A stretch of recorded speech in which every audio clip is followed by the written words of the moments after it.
Fish habitat is getting a nice upgrade in Lake Shelbyville. Now, earlier this year, we showed you a great big group of volunteers coming together to build Shelbyville cubes at Chips Marine just south of Sullivan. Well, now it's time to put them to work.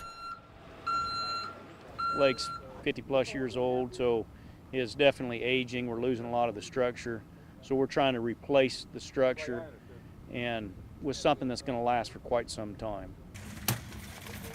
Dozens of them were dropped on this trip, but not without some careful planning.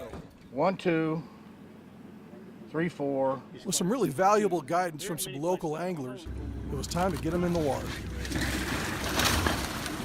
Well, we're trying to place them in places that we know that fish like to use, so that they're, in the right place.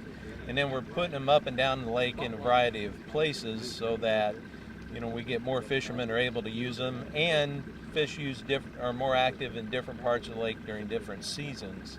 So hopefully we find the right, they're in the right place in the right season for the fishermen to use. Now, a lot of consideration went into the design to make sure that they were fish and angler friendly. We know the fish are attracted to them. These Georgia cubes and Shelbyville cubes, they make excellent fish attractors, and their fishermen are finding fish, and they actually like fishing them because they're almost completely snag proof. If you do get snagged, you just shake your jig 99 times out of 100, it'll come right off. The local fishermen have stated that these structures are holding fish.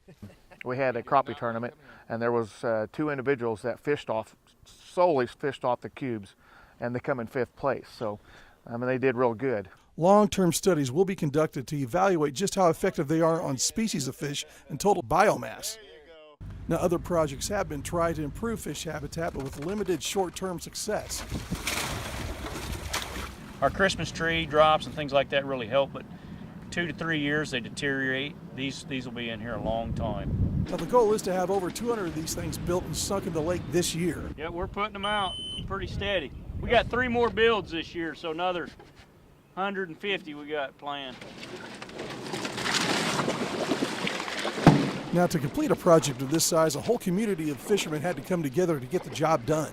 Yeah, we rely on volunteers making these things and also helping us transport and place them. Without that, we would not have nearly what we have in the lake, and no hopes for doing what we're planning on accomplishing, which is thousands. And in case you were wondering, the locations of these structures are not a secret.